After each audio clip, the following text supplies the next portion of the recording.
Eu dei um shiur no Shabbat à tarde e gostaram muito do shiur, alguém me pediu para eu gravar.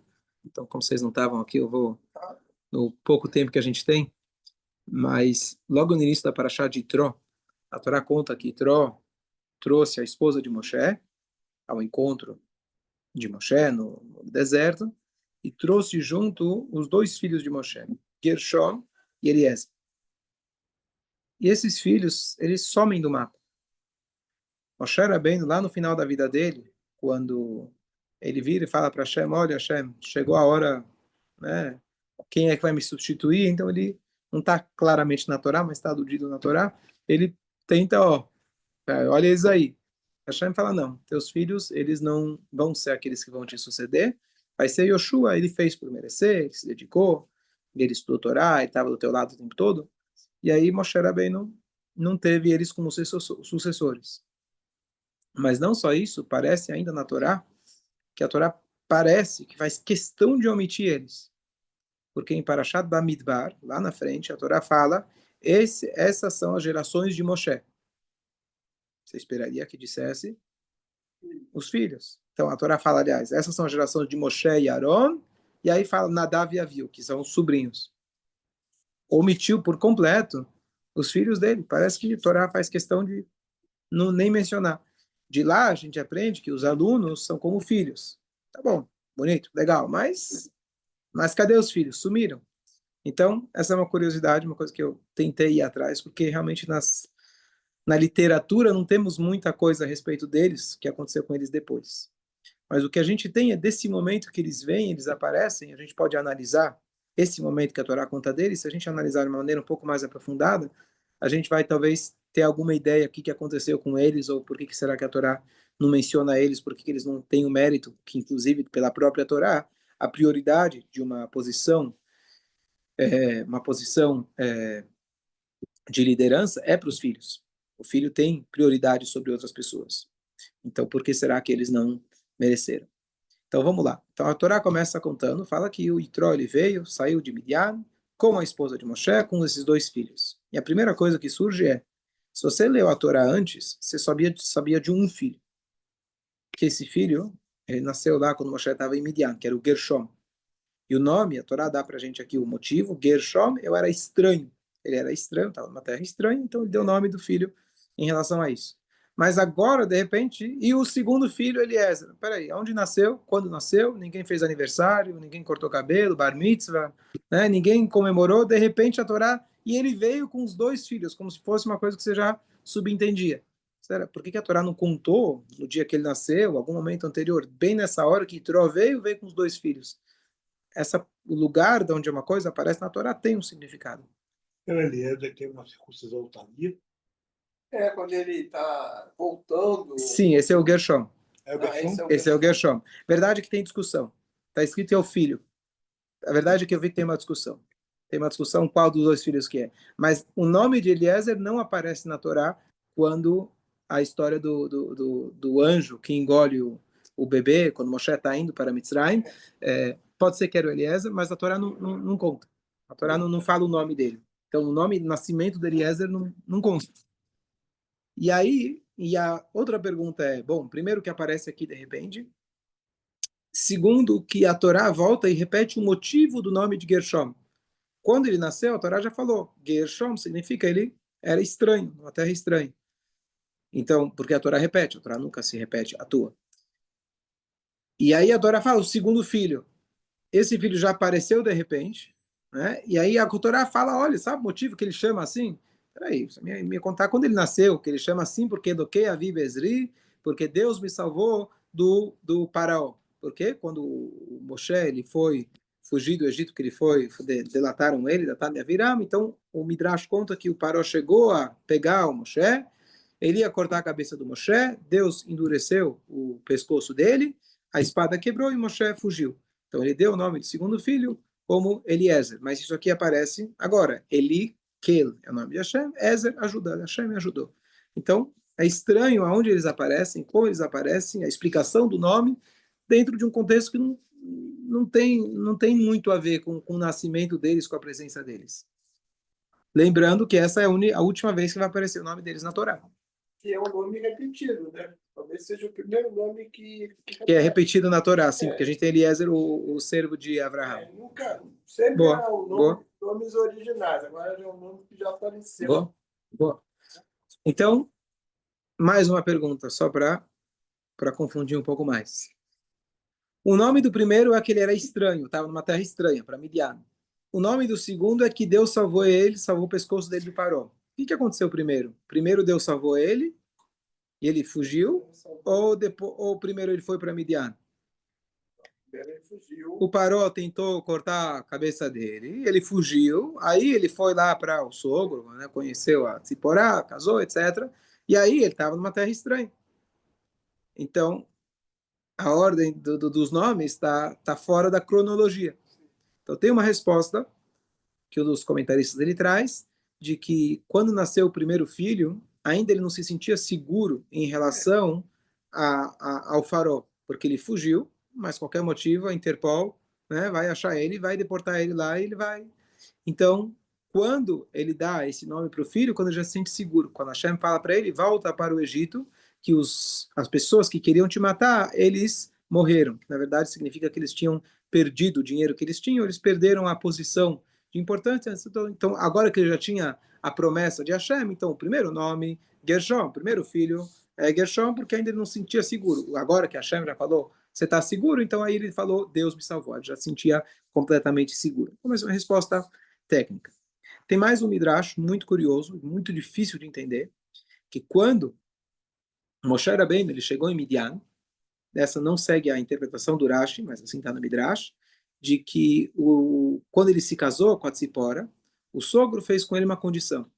E ele falou, tudo bem, você pode casar com minha filha, mas o primeiro filho que você tiver, ele vai ter que ser para a idolatria. Ele vai ter que seguir o caminho. Conforme Rashi, a explicação do Rashi, quando Moshe chegou lá, as filhas estavam sendo excomungadas porque ele já tinha abandonado a idolatria. Mas esse Midrash segue uma outra opinião, aparentemente. Ele fala que ele teve que jurar para o sogro dele que o filho dele é para idolatria. A pergunta é, peraí, por idolatria você entrega a sua vida? Moshe Rabbeinu? Então, vamos deixar aí a interpretação disso, mas uma das possíveis interpretações é que Moshe Rabbeinu sabia que isso não ia acontecer. Ele tinha tempo suficiente para conseguir abrir os olhos do sogro para que ele fizesse tchuvá, que foi de fato o que aconteceu. Mas ainda ele não tinha certeza do destino desse filho. Então, por isso ele não quis colocar o nome de Deus nesse primeiro filho. Então, Gershom não tem o nome de Deus. Eliezer tem o nome de Hashem. Então, já que o filho dele o primeiro já foi, já cumpri minha promessa com o sogro, então agora o segundo eu posso colocar o nome de Hashem. Mas vale fazer uma promessa que a pessoa não quer cumprir? Não quer ou não vai? Boa pergunta. Não, como eu falei, vamos deixar esse assunto, que é um assunto bem... Mas quando Moshe estava no Egito, na casa do faraó, Sim. não vejo que ele fosse idólatra, mas ele não era. Não era idólatra. Já deu. Ele não era idólatra e ele tinha a Bátia, que a Bátia ensinou para ele os caminhos da Torá, porque a Bátia se converteu. Tanto é que quando ele sai do palácio, está escrito, ele sai para os seus irmãos. Espera aí, quem contou que ele era judeu? Então ele teve uma boa educação no palácio do Paró. Bom, então vamos continuar. Uma coisa muito curiosa, também difícil de entender, o Tanakh, ele conta pra gente, no livro de Shoftim, no final da época dos juízes, logo antes da época dos reis, antes do Shaul, era uma época muito difícil espiritualmente para o nosso povo, e houve um episódio chamado Pesel Micha, a idolatria de Micha. Esse Micha era um judeu que ele abriu como se fosse um templo idólatra, e ele precisava de alguém para administrar esse lugar. Ele vestiu as roupas do Kohen Gadol, incentivava as pessoas para fazer idolatria, e ele colocou então uma pessoa chamada Jonatan, não é o filho do Shaul, amigo do rei Davi, o Jonatan, para tomar conta desse lugar. Então ele era como se fosse um porteiro, administrador, ele tinha a chave do lugar. Um gabai, boa, um gabai. E esse Jonatan passou por lá quando ele estava procurando, então ele pegou o currículo dele, tará, LinkedIn, parará, aceite, deu aceite, fecharam o salário e ele estava precisando de dinheiro. Quem era esse indivíduo. Então ele fala que ele era filho de Gershom, se eu não me engano, filho de Menashe. Menashe, tá bom. Fulano. Menashe, diz Agmará, na verdade, não era Menashe, era Moshe. O Nun tá aí a mais. Na verdade, ele era neto de Moshe. Não me pergunta a questão de cronologia, porque se passaram 300 anos.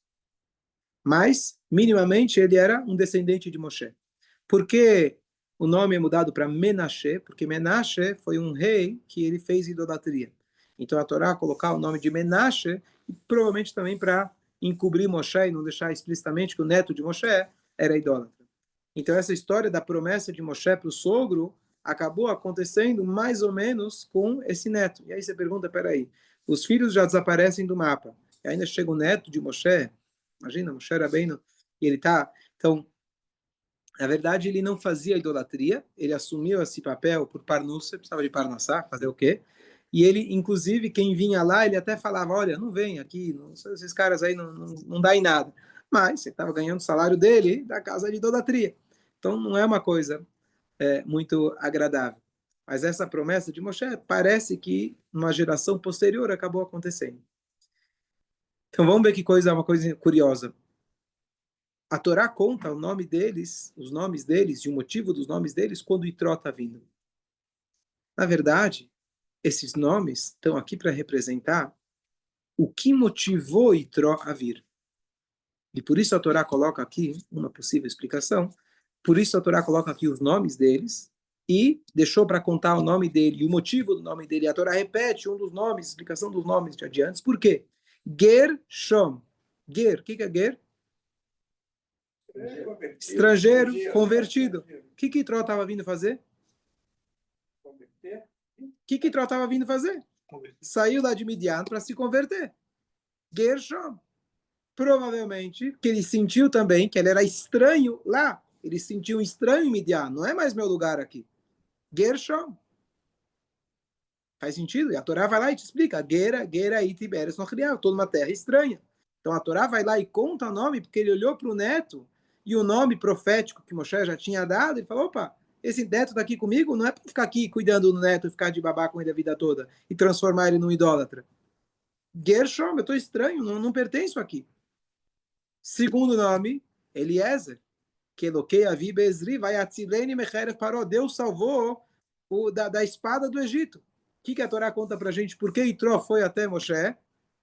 Que ele ouviu falar da grande salvação, da travessia do mar, a guerra de Amaleque, ou seja, Hashem salvou o povo judeu. Então aparecem os nomes deles aqui com um motivo muito especial, para a gente entender um pouco melhor o contexto de Itró ter vindo até o povo judeu.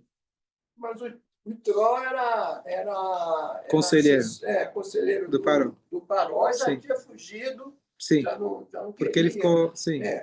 Então já era um sujeito já diferente, né? Ele podia ter ficado lá. Podia ter ficado lá. Sim, claro, claro. Ele tinha uma posição, ele era o Dalai Lama e Papa da época. Tava...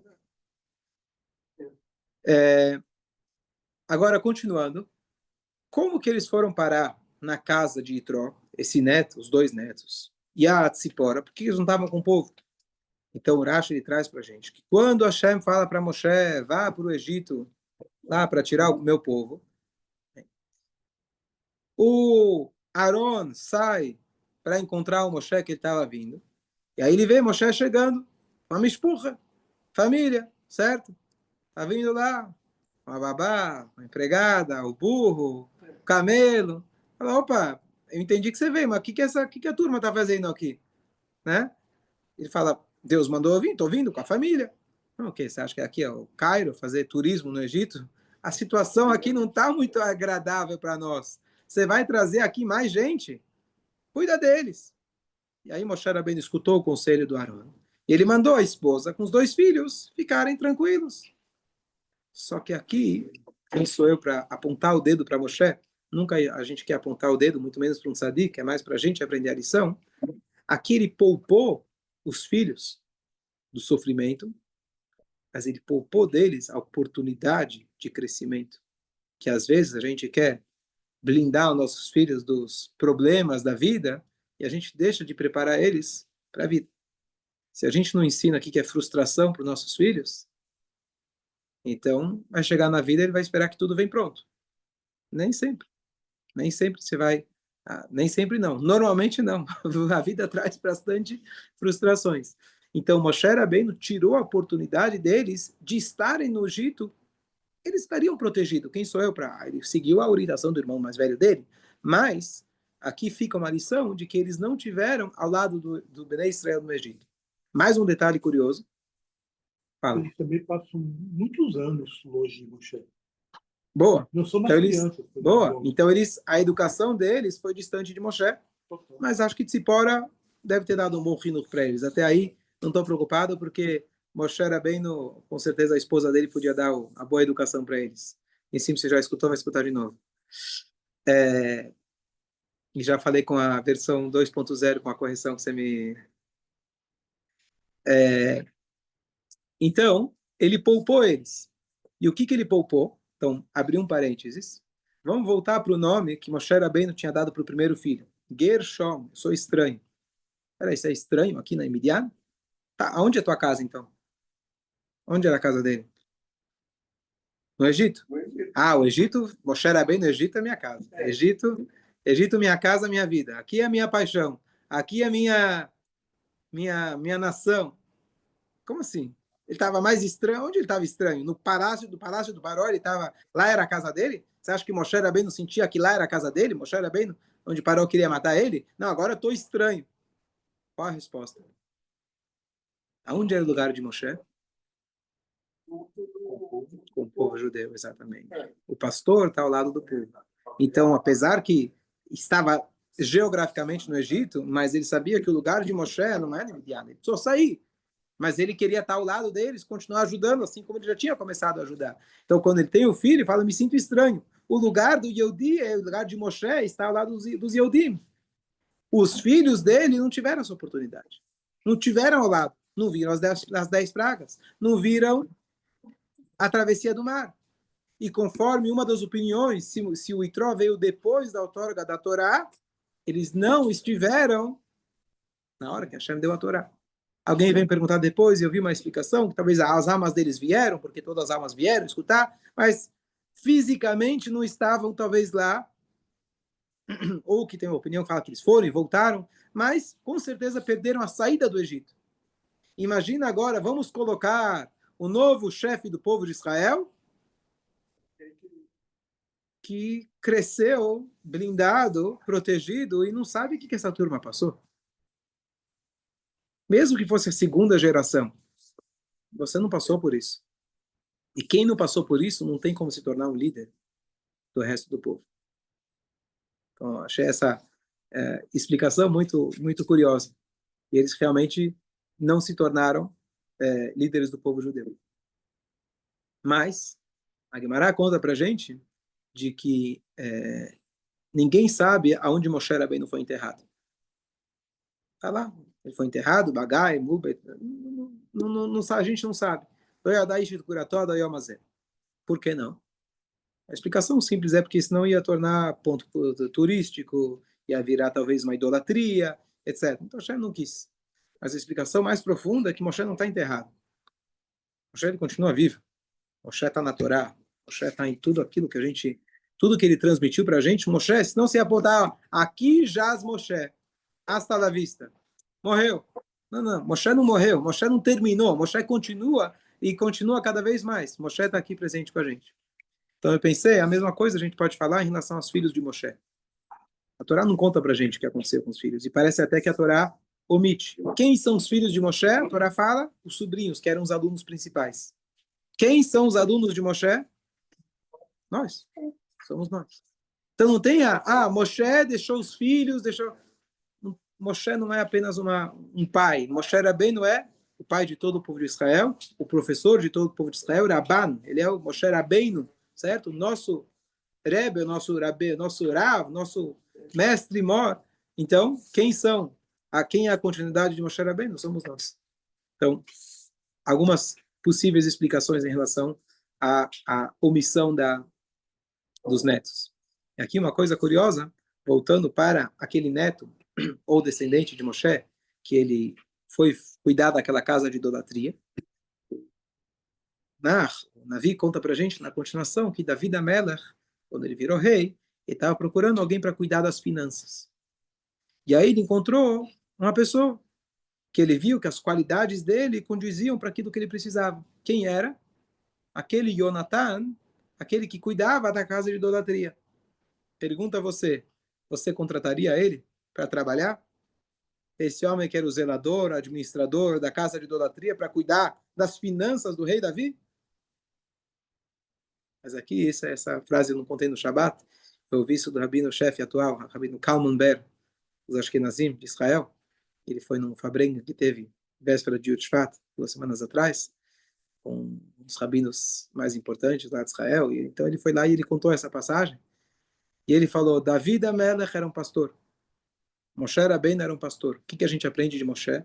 Moshe era aquele que soube cuidar de cada carneirinho. Ele não deixou o carneirinho fugir do rebanho. Ele foi lá atrás dele, cuidou dele, pegou ele no colo, alimentou ele, etc. Davi Amelech fez a mesma coisa. Ele olhou para aquele jovem e falou, eu sei que talvez te tiraram da escola porque você não ia muito bem na escola, você era um cara mais agitado. O teu dom era diferente. Teu dom era diferente. Só que você acabou desvirtuando aquele teu dom. Não é que você queria idolatria, pelo contrário, como a gente falou, ele tentava tirar as pessoas da idolatria, mas ao mesmo tempo ele precisava pagar as contas. E ninguém ia aceitar ele de outro jeito. Pelo jeito ele não estava bem enquadrado, bem encaixado na sociedade. Então, Davi Amelech, como verdadeiro pastor, ele pega, eu entendi o que você precisa. Eu vou colocar você no lugar onde você realmente pertence. E como eu vi uma história muito bonita, de que tinha um rapaz, eu não lembro o nome, talvez alguém vai poder contar o detalhe da história, mas que ele ia mal em todas as matérias, ele ia expulso de todas as escolas, todas as aulas. E uma das coisas que ele mais fazia, ele ficava batucando na aula. O cara tá batucando, fica atrapalhando. Até que chegou um dia um professor, ele viu ele e falou, eu sei qual é o teu problema. Você não nasceu para ficar na escola. E pagou para ele uma aula de bateria. E ele se tornou um dos grandes, famosos bateristas. E o Rabino Kallenberg estava trazendo a ideia de que dizer que é um Rebbe e que é uma pessoa, um verdadeiro pastor do povo de Israel, é nunca enxergar alguém de forma negativa. Você conseguir enxergar que é o potencial mal aproveitado dele, assim como a história de Reish Lakish, Rabi Yohanan, que ele era um ladrão e etc., e se tornou um grande sábio. Então, Moshe Rabbeinu, Deus não ficou devendo para ele esse neto que ele, por algum motivo ele acabou talvez saindo do caminho. Davi Amelech fez com o neto dele o que Moshe Rabbeinu fez por todo o povo de Israel. Nós então somos alunos, a continuidade, as gerações de Moshe Rabbeinu somos nós, e a gente então tem que manter o nome que nós temos como filhos de Moshe, como alunos de Moshe. A gente tem que manter e seguir o legado, Torá Tzivalá do Moshe, e a gente passar isso para as próximas gerações e se conectar todo dia mais e mais com a Torá. Que seja para a elevação da alma de Menashe ben David. Falamos hoje nesse shiur de David e Menashe. Estava aí. Pergunta, o que é o